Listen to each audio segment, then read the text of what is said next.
Hello, everybody, and thank you so much for joining us for another one of our MAG, Medico-Legal Assessments Group, specialist seminars. Beg your pardon. And today we have, again, the very lovely Dr. Jian Cheng, and he is an adult nephrologist and general medicine physician. He's going to talk to us about the very interesting subject of medication and the kidneys. What you will learn here is really, really interesting. So his special area of expertise within nephrology, of course, is kidney disease. He's actively involved in the teaching of young doctors. He has worked in regional locations, which ensures exposure to quite a wide range of things that you might not get in your normal suburban practice. He's returned to work with us in Sydney. Dr. Cheng has been with MAG for a little while, and we are absolutely thrilled to have him on our expert panel. If you have any matters that you would like him to assess, please contact us at admin@medicolegal-assessmentsgroup.com.au, and we can set you up with him for an assessment. May I ask if you please would stay on mute during the presentation so that noise from your home or office does not interfere with the quality of the recording. There'll be an opportunity for you to ask questions at the end of the session, or if you have to go for some reason, you can always type your questions in the chat and I'll make sure that they get read out for you. The recording and slides for the session will be sent to you after the session, usually within about a day. And of course, you can watch this and all of our seminars on our YouTube channel, which is accessible through your MAG Connect login by selecting MAG Seminars or Educational Seminars, or simply by doing a Google search, Medico-Legal Assessments Group YouTube, and you will find us. So without further ado, I will just hand over co-hosting to the lovely doctor. And over to you. Thank you so much. Thanks, Michelle. Great introduction.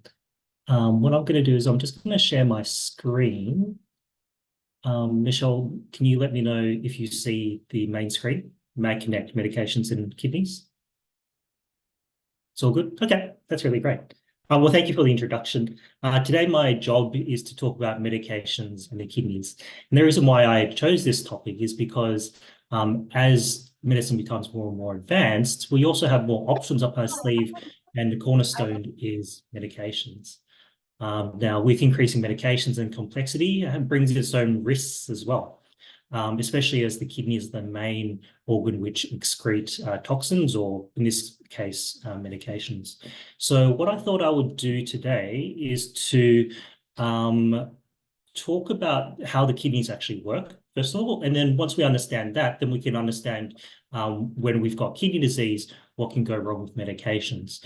I think an ongoing theme throughout this whole presentation is that whenever doctors start medications for their patients, that informed consent is really vital, because patients might not know really any better, even if it is a drug which they can buy over the counter. The second take-home message I'll put forward is that medications can build up in those with chronic kidney disease being those who have had kidney disease for a long time. And hopefully I'll give you a tool that you can use to screen for any claimants that come through, claiming that they've been harmed by their medications. Third of all, medications can also cause acute kidney injury, which means short-term kidney injury. And finally, medication interactions can cause harm. So even if someone has normal kidney function to begin with, they can still get side effects from medications because it stops the kidneys from functioning and doing what they need to do. So if we look at the actual kidneys, most of us have two of them, one on the right and one on the left. And then they make urine which travels into the bladder, which is then excreted. So what we're going to focus on today is drug excretion, but also, it has many other functions. Most obviously, it does fluid balance. You might notice that when you drink a whole heap of water, then, a lot comes out, and that's all the kidneys. And then this then has knock-on effects to blood pressure management. And we know that those with chronic kidney disease do have trouble with blood pressure, and that is actually their biggest mortality risk in the long run. The kidneys are also involved in the regulation of electrolytes and acid-base balance. One example that we do every day is eat. And all our food is full of electrolytes. And, for example, meat is high in acids, as the proteins break down to amino acids, they need to be excreted. And that is the kidney that does all that. The kidney is also involved in blood production as well. So it keeps our hemoglobin high through a hormone called EPO. You might remember 10 years ago or so, Lance Armstrong admitted that he was doping with a medication called EPO to boost his blood count. Well, that is the hormone that the kidney produces. Finally, the kidneys are involved in bone health as well. So we find that our patients who have chronic kidney disease are also more risk of getting fractures. So if we zoom in a little bit more on the kidneys themselves, you'll find that we've got 1 million of these units here. It's made up of the glomerulus and the tubules. So blood flows through the glomerulus, it filters across the membrane, and it travels all the way through this labyrinth of the tubules, which give and take the electrolytes and the acid and bases, and also resolve the water. And then at the end of the tubule, it becomes urine. Now we have 1 million of these filtering units in our kidneys. And just to give you an idea as to how efficient this process is, about 150 litres of filtrate actually crosses into the tubules in an average human each day. And as you know, we might only urinate about 1 litre or 2 litres or so, depending on how much we drink. So that is to say, just if we're talking about fluid alone, our kidneys are over 99% efficient in resorbing water. And that's pretty amazing, I think, for an organ which is only as heavy as an iPhone.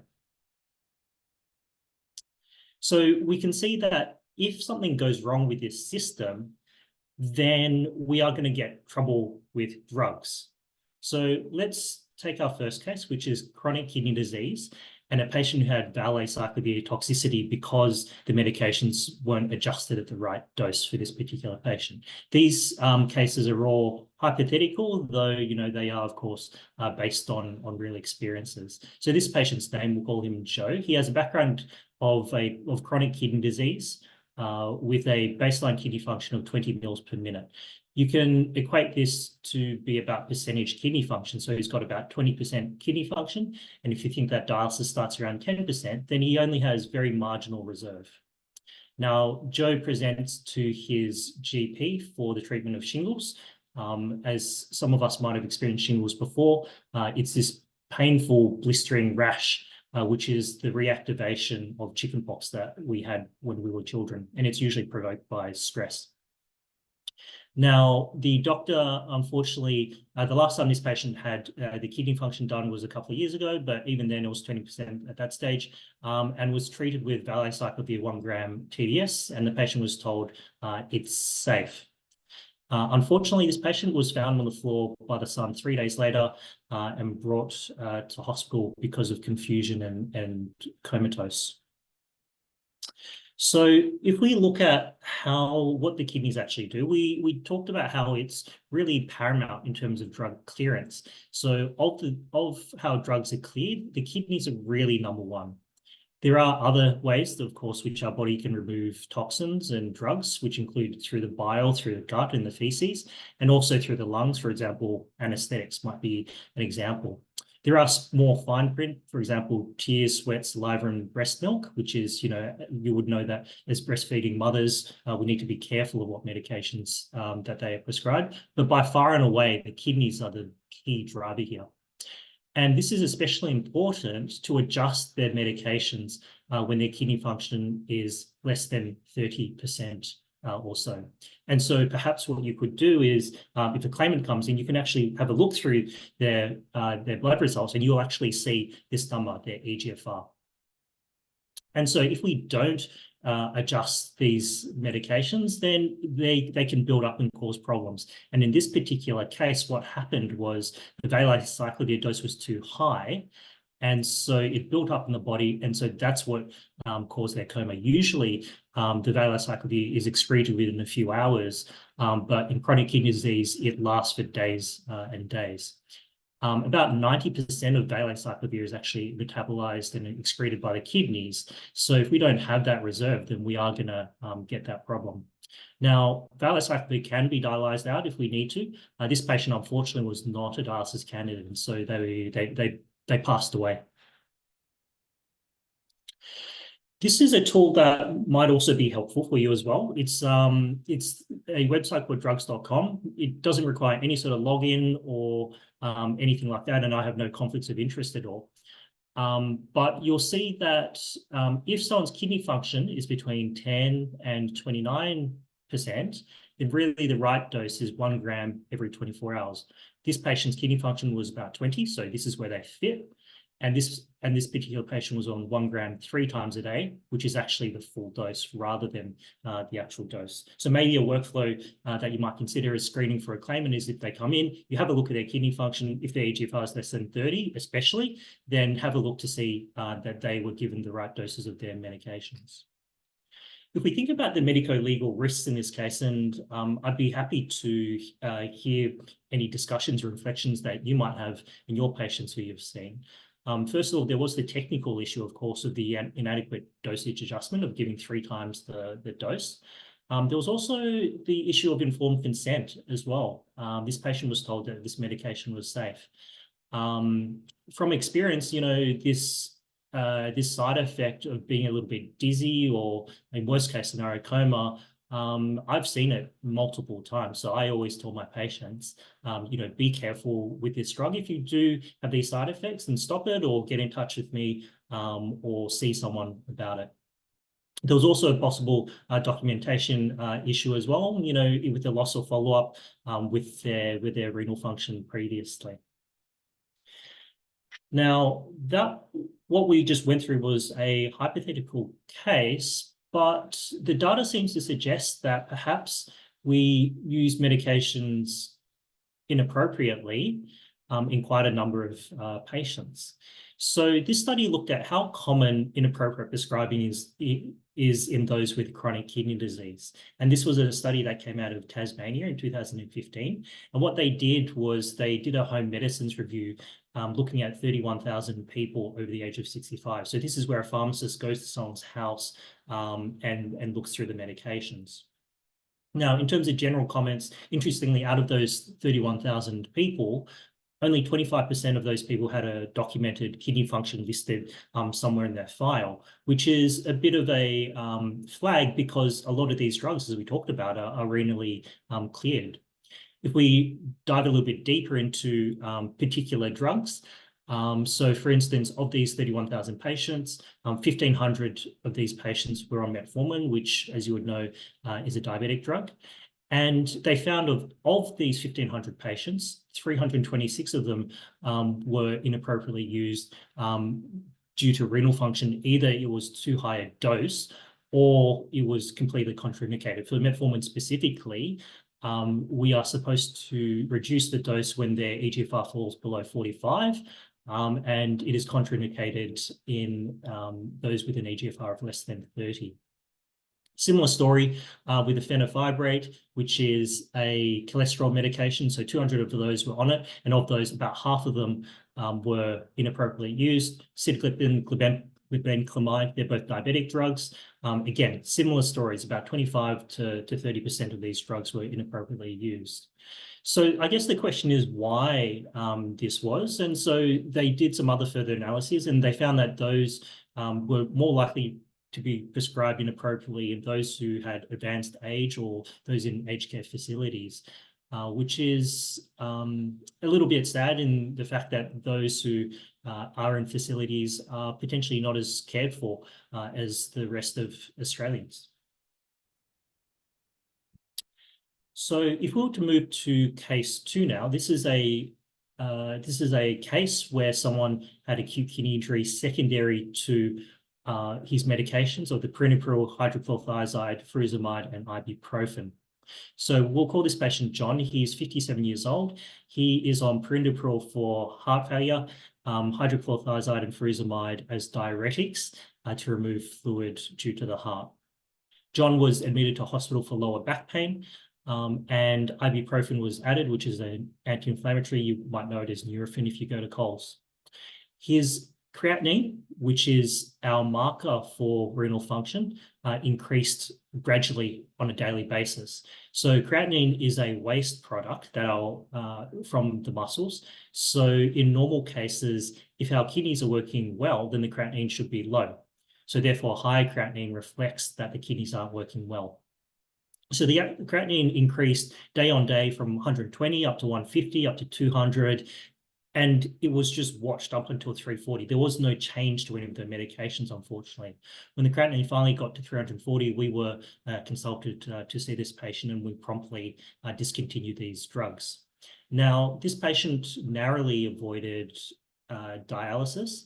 However, acute kidney injury isn't itself benign. We know that these patients have longer lengths of stay in hospital, or more prone to complications, and it's associated with increased mortality within hospital too.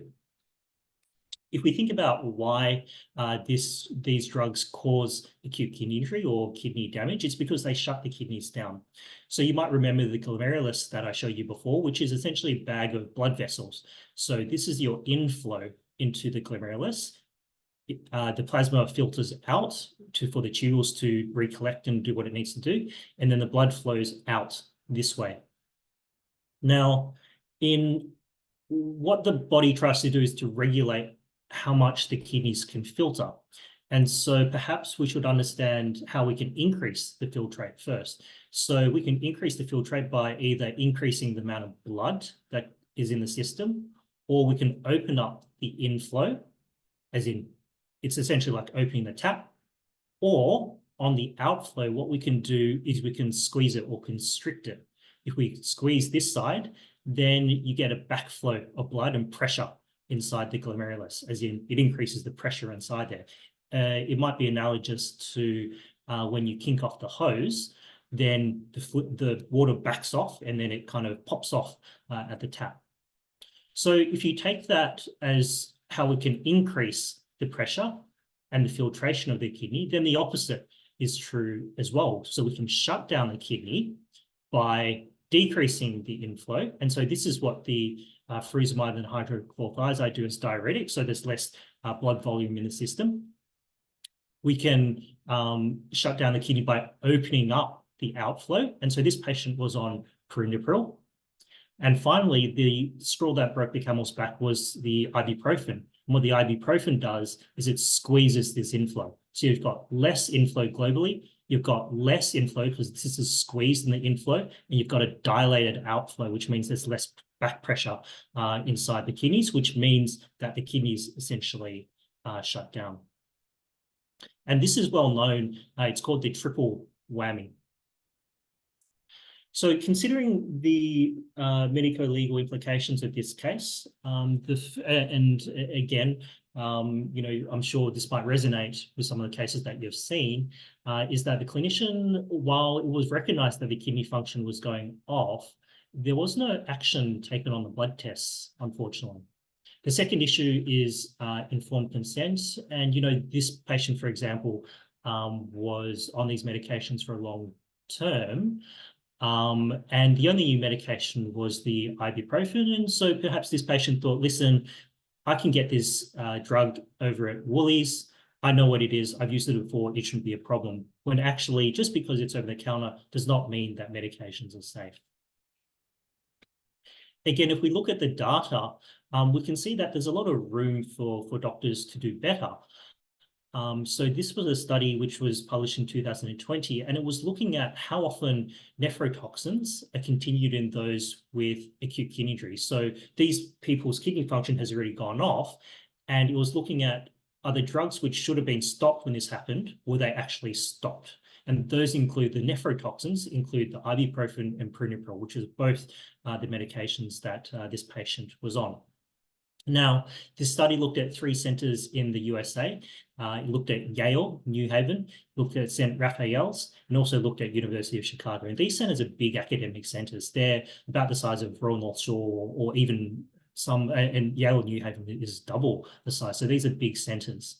They looked at 95,000 patients who had acute kidney injury, and they said, of these people, how many of these patients actually continued these medications as given on the y-axis? And if we look at, of those patients who had acute kidney injury who are on ibuprofen, actually 40 to 50% of these patients were continued on this medication. So that means over half were stopped. If we look at the perinapryl, it's a similar sort of case. So of those who had acute kidney injury, in that time, only about half the time were these medications actually stopped. So therefore, this means that we have a lot of way to go. The final case that I'd like to bring to you is a patient who had high potassium, hyperkalemia, secondary to multiple medications of perinapryl, spironolactone, and a antibiotic called trimethoprim. So let's call her Joan. She is 70 years old, and she was on perinapryl and spironolactone again for heart disease. She presented to her doctor for urinary tract infection, and she was commenced on this medication called trimethoprim sulfamethoxazole. A few days later, she felt weak and she called the ambulance. And when the ambulance arrived in the emergency department, a blood gas was done, which found that her potassium was critically high. As they were actioning all the medications to fix this high potassium, unfortunately, she had a cardiac arrest. So what had happened was the high potassium had caused arrhythmias, which caused the cardiac arrest. If we look at why this happens, this action happens within the tubules. So the tubules are responsible, as we talked about before, to regulating the electrolytes. And what the perinapryl and spironolactone do, and the trimethoprim as well, is they stop the transporters from actually doing its job to excrete the potassium. Trimethoprim in itself decreases your potassium excretion by 40%. So when it's combined with other medications which also increase your potassium, then it's no wonder that patients run into trouble. Again, going back to the medico-legal risks, and we can kind of get a similar feel of what happened here. Yes, there was the technical issues. There was a lack of follow-up and the lack of monitoring, and the communication towards the patient as to the potential risks of these medications. Again, looking at the literature, what is the danger of those who are prescribed trimethoprim and compared with amoxicillin, which is not known to cause high potassium? And so this study looked at those who had been on spironolactone, and it was paired with trimethoprim and compared with those with amoxicillin. And so what the study looked at, well, there were two studies actually. What they looked for was the odds that the patient would be admitted to hospital because of high potassium, and also the odds that the patient would have a sudden cardiac death. And so this study was done in Canada, and it was those over 66 years old where these patients tend to be on these medications. And so if we looked at the odds of those who are on spironolactone and trimethoprim, then we find that the odds compared to amoxicillin is 12 times to get admitted to hospital for high potassium.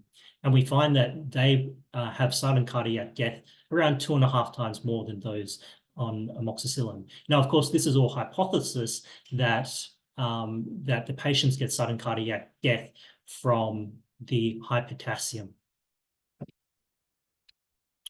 So if we'll go back to our previous resource, this drugs.com, you can actually type in your claimant's medications, and it doesn't remember what you put in or anything. It's all de-identified, and you can see what drug interactions there are between your different medications. So for example, if we put in the patient's drugs that they were on, the perinapryl, the spironolactone, and the trimethoprim sulfamethoxazole, you can see that there is a major interaction which causes hyperkalemia, kidney failure, muscle paralysis, and cardiac arrest.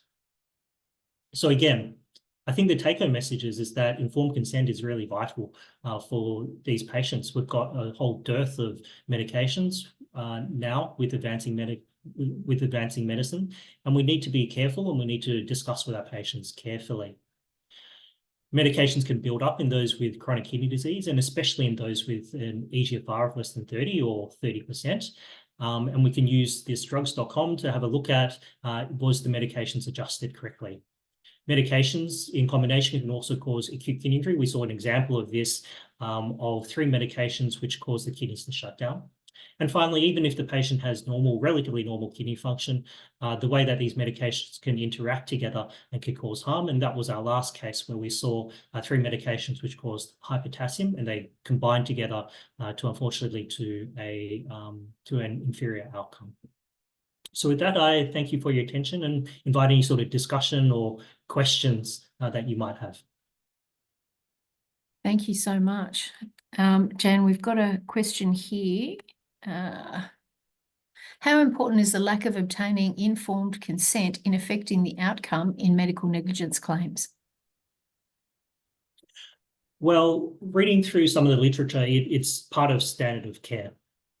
So the standard of care is we should be telling our patients that these are the potential risks that we might face, and this is what to do about it. And that lines up with hopefully common sense, so that patients know what to look out for and when to seek help. A lot of these medications, they have what you call a sick day, for instance. So these blood pressure medications or the diuretics that we talked about previously, say if they got gastroenteritis, then you tell them, listen, if this happens to you, then just stop these medications to prevent any harm from happening. So as part of the informed consent process, it is about standard of care, and it also prevents harm at the end of the day as well. I was interested in the case study of Joan, and knowing, of course, the risks of repeated UTIs in elderly women and postmenopausal women. Yes. And I was curious about the choice of giving her trimethoprim, which obviously you just displayed to us. And I wondered why they wouldn't have chosen Keflex or something else for her. What would be a reason for choosing trimethoprim as a first choice, given what she was already on? It's a good point, Michelle. I mean, I see trimethoprim used a lot. I don't tend to use it myself a lot because of these risks of hyperpotassium. And it also increases your creatinine, which might be a marker that the kidney function also going off as well. Sometimes what happens is it could be just out of reflex, for instance. So when a patient hands in the urine and you're waiting for the cultures to come back to say, what bug is this, what antibiotics is this bug sensitive, they might just throw out a trimethoprim. But the trimethoprim can't be used again for more than, and like if you've used it, you can't use it again for at least 2 months. It's not effective if it's used in high rotation. I just would have thought in an old lady, if she couldn't use penicillin, that Keflex would have been a better choice. Yeah. And certainly it could be, the patient had a resistant one, or I'm not sure, but certainly, there are other things that you can do, as you pointed out, Michelle, either use a Keflex or use another antibiotic which doesn't cause hyperpotassium, or in worst case scenario, hold off on the perinapryl and spironolactone, the other medications which cause hyperpotassium, and then just monitor really closely. And again, informed consent. Hey, listen, we're going to watch you really carefully because, you've still got these medications in your system. And, trimethoprim seems to be the one that I want to try for whatever reason. Let's watch you carefully. Another question I've got relates to what you were talking about with ibuprofen, which of course these days is being marketed as the safe pain reliever, and Panadol is being scaled back. The amount of Panadol that you can buy per packet is being scaled back. Panadol restriction on people under the age of 18, for example, and yet, as you rightly pointed out, ibuprofen has so many risks for so many people and so many drug interactions. I'm wondering whether when doctors are prescribing the scripty stuff, that they should be talking more to people about, by the way, if you happen to use ibuprofen for a sore knee or a sore back, you need to be aware of this. It's a good point that you raised, that Panadol is having harsher restrictions, and Nurofen seems to be very easy to get, almost like water. I suppose with any sort of drug, none of them are benign and they all potentially have side effects. How they got the labeling of it's the safer one, I'm not too sure. There is some evidence to say that it's the most gentle on the stomach and causes, I think it's ulcers or reflux the least. But, it's all about marketing, isn't it? Yes. And it's about oversimplification rather than diving into the nuances, which, not a lot of people other than doctors really have time for. And so it's our job as doctors to tailor that information and make it specific for the patient in front of us. Yeah. Look, one other quick question before we wind up. And it occurred to me in the context of our medico-legal work, where a lot of the injuries that people are getting initially would have nothing to do with the kidneys, you would think. So, you know, excluding some soft tissue injuries, people are getting orthopedic injuries, spinal injuries, and other things, and then they're being medicated. Are you seeing this having effects on people's kidney health down the track? Yes, it's very hard to draw you make a good point. You know, what happens in hospital, does it have an impact on them in the future? We know that those who get, you know, for instance, acute kidney injury, that is a risk factor for getting chronic disease long term. There are many different variables which can apply there, that's for sure. How we actually definitively link it, I'm not too sure, but that's an interesting hypothesis, Michelle. No worries. Look, thank you again so much for what has been another really, really informative talk. And I loved your slides. They're very easy to follow, which is good for a layperson who struggles. Thank you, everybody, for making time today for this presentation. We look forward to seeing you at our next one. Dr. Cheng, thank you very much for your time, and everybody have a great rest of the day. Thanks, Michelle. Thanks, everyone.